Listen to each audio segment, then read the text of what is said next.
Salam sejahtera Malaysia. Terima kasih kerana menonton video-video berita-berita terkini daripada channel ini. Sebelum kita mulakan berita seterusnya, jangan lupa tekan butang subscribe, like dan share. Sila tinggalkan komen anda juga. Setiap komen anda amatlah dihargai. Denyut nadi suara rakyat bergema di channel ini. Berita terkini yang hangat pada hari ini.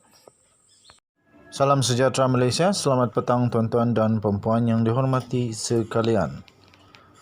Artikel ini telah diterbitkan di shahbudin.com.net bertajuk Kerjasama Do or Die antara Najib dan Zahid Ibrahim. Berita penuh, sejak 2 hari lalu hampir semua orang bercakap tentang tindakan Najib Razak menamatkan serta-merta Hikmat Peguam Shafie Abdullah dalam dalam rayuan akhir kes SRC International di Mahkamah Persekutuan dan menggantikannya dengan pasukan baru yang diketuai oleh Zahid Ibrahim. Pelbagai pro dan kontra telah diulas oleh banyak pihak dan semuanya boleh dibaca di dalam beberapa medium media massa dengan mudah didapati melalui gadget dalam genggaman masing-masing. Sementara ramai menyifatkan tindakan Najib itu lebih bertujuan untuk melengahkan masa dan menangguhkan lagi kesnya, Hikmat Peguam Shafie sebetulnya memang dirancang sejak awal untuk dikurangkan berikutan permohonan menggunakan Hikmat Peguam Diraja daripada London dalam rayuan terakhir ini. Berikutan permohonan untuk mendapatkan Hikmat Peguam Diraja itu ditolak oleh mahkamah, itulah yang mendorong pelantikan Zahid untuk mengetuai pegasukan peguam baru dalam rayuan akhir bekas Perdana Menteri itu. Dengan peguam senior iaitu Hisham Teh Poitek dipersetujui sebagai peguam utama yang akan muncul di mahkamah dalam rayuan akhir itu, ini bermakna anak tempatan sendiri akan mengetuai kes rayuan Najib itu nanti sesuai dengan saranan daripada pelbagai pihak bahawa kebolehan peguam Malaysia sendiri tidak kurang hebatnya juga. Serentak dengan itu, rayuan terhadap keputusan mahkamah yang menolak Hikmat Peguam Diraja daripada London turut telah ditarik balik. Soal sama ada perbicaraan akan ditangguh atau diteruskan sebagaimana telah ditetapkan pada 15 hingga 26 Ogos depan berikutan pelantikan pasukan peguam baru, segala-galanya terserah kepada mahkamah membuat keputusan. Memang penangguhan telah dipohon, tetapi ia belum diluluskan lagi dan masih belum pasti juga akan diluluskan. Jika permohonan penangguhan ditolak, ini bermakna Zahid dan pasukannya akan bekerja siang dan malam mulai sekarang mengejar kesentukan masa sebelum benar-benar bersedia pada perkhidmatan yang telah ditetapkan tariknya itu. Cuma, kalau penangguhan diberi, ia mampu memberi sedikit kelegaan untuk Zahid dan pasukan beliau meneliti beribu-ribu helai dokumen berkaitan kes SRC International itu. Bagaimanapun, penangguhan kalaupun diberi, ia tidak mungkin terlalu lama, malah boleh jadi hanya sebulan atau 2 bulan saja. Ini bermakna tempoh penangguhan yang mungkin diperolehi itu tidak memberi banyak manfaat kepada Najib kerana mahu tidak mahu perbicaraan tetap akan dihadapi juga akhirnya. Lagi pula yang utama bagi Najib sekarang bukan lagi sekadar penangguhan atau melengahkan masa, tetapi mencari kemenangan dan melepaskannya daripada dihantar ke penjara. Yang pasti, baik dari segi tindakan Najib melantik Zahid, mengetuai kes rayuannya atau persetujuan Zahid menerima pelantikan daripada Najib itu, kedua-duanya adalah keputusan do or die atau antara hidup dan mati buat mereka. Najib tidak mungkin melantik Zahid dan pasukan peguamnya itu kalau tidak disertai dengan keyakinan yang tinggi terhadap kemampuannya, kerana peguam sebelum ini Shafie adalah peguam ternama dan diakui kebolehannya. Sudah tentu ada elemen atau kelebihan tertentu yang dipercayai dan diyakini oleh Najib yang ada pada Zahid yang membuktikan Najib setuju menggunakan hikmat pasukannya. Ini kerana jika gagal melalui hikmat pasukan Zahid ini, destinasi Najib seterusnya ialah penjara. Tiada rayuan lagi selepas ini. Demikian itu, tindakan Najib mengenepikan Syafiq dan melantik Zaid sebagai peguam baru adalah keputusan do or die untuk mengelakkannya daripada dipenjara. Begitu juga dengan Zaid, jika tidak ada keyakinan di pihaknya, tidak mungkin beliau setuju menerima tawaran atau pelantikan mengetuai pasukan pembelaan Najib itu.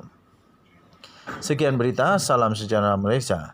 Untuk mendapatkan berita yang lengkap, sila layari sabudin.com.net. Bertarikh 28 Julai 2022 dengan tajuk Kerjasama Do or Die antara Najib dan Zaid Hamidi. Kita jumpa lagi. Selamat petang Malaysia. Jangan lupa tekan butang subscribe, like dan share.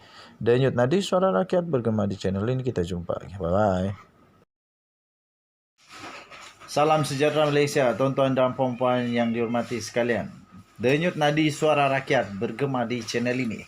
Tidak ada yang lebih istimewa, lebih gembira daripada sudah sampai di rumah. Haha. Okey, tuan-tuan dan puan-puan yang dihormati sekalian. Rupa-rupanya Datuk Seri Najib Tun Razak bukan saja ada peluang untuk dilepaskan daripada kes SRC International Sdn Bhd, malah 1MDB, malah seluruh kes yang ada kaitan, yang terkait dengan 1MDB, sebenarnya rupa-rupanya Datuk Seri Najib Tun Razak ada peluang untuk dibebaskan daripada semua pertuduhan itu. Tuan-tuan dan puan-puan yang dihormati sekalian. Pada 12 Ogos kalau saya tak silap, itu adalah penentuan kepada pendengaran untuk saman daripada Najib Razak kepada Kerajaan Negara Malaysia dan juga kepada Tommy Thomas yang telah mendakwa beliau, yang telah mengheret Najib Razak ke mahkamah.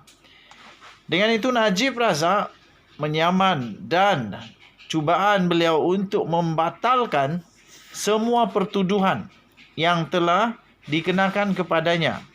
Itu yang saya fahamlah. Kalau saya salah faham, kamu tolong fahamkan saya. Okey, persoalannya kali ini, adakah Datuk Seri Najib Tun Razak akan menang?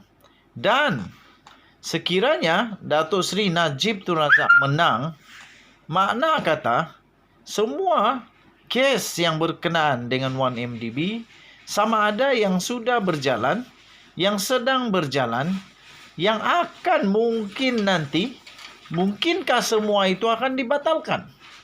Jika sekiranya Datuk Seri Najib Tun Razak dibatalkan semua pertuduhan ke atasnya, beliau menang bergaya, menang dibebaskan, beliau dibebaskan daripada pertuduhan-pertuduhan itu. Wow, ini satu berita yang pasti menggembirakan seluruh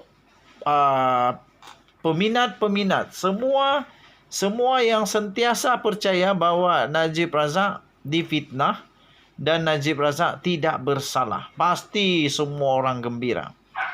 Okey, tetapi secara on the other hand, daripada sudut perspektif yang lain pula, ada juga kesan sampingan, terutama kepada perundangan negara Malaysia. Pasti ada sedikit kesan sampingan. Sebagai satu contoh, baru-baru ini ada seorang yang telah didapati bersalah